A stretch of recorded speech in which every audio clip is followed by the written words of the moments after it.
Rehema ndiyo msingi mkuu wa mahusiano yako wewe na Mungu. Fupi ni kwamba katika maisha yako, kama rehema haimtajwi kwenye maisha yako, maana yake huna sifa ya kuitwa mtumishi wa Mungu, huna sifa ya kupata kibali mbele za Mungu. Maana katika dhambi zisizosameheka huwa tuna mjadala kali na kusema ya kwamba dhambi gani isiyosameheka? Watu wanakimbilia kufuru Roho Mtakatifu. Dhambi ya kwanza ni kutokuwa mtu wa rehema.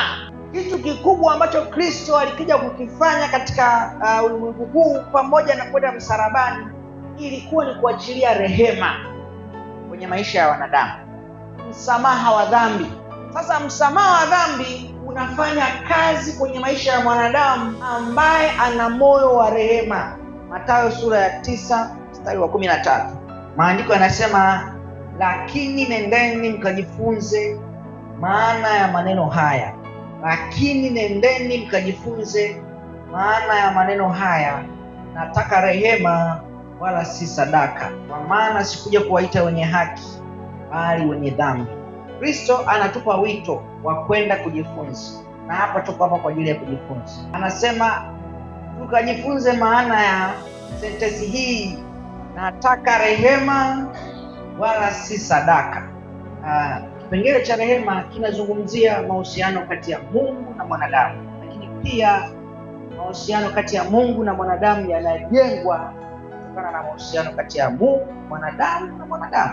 Kwa hiyo nasema kwamba ibada yetu inakamilika pale tu tunapokuwa na mahusiano mazuri na Mungu, pale tu ambapo tutauangalia msalaba.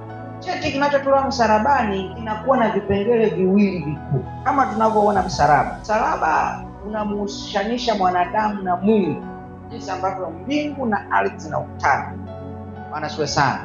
Yesu alipowekwa msalabani, mkono wa kulia kulikuwa kuna mtu na mkono wa kushoto kulikuwa kuna mtu. Alafu sasa ule msalaba unafanyika kama kipatanishi, unaleta mahusiano kati ya Mungu na mwanadamu, lakini pia kinaleta mahusiano kati ya mwanadamu na mwanadamu. Sasa amri kuu za Mungu zinasema ya kwamba mpende Bwana Mungu wako kwa moyo wako na kwa nguvu zako zote, lakini anasema pia mpende jirani yako kama nafsi yako.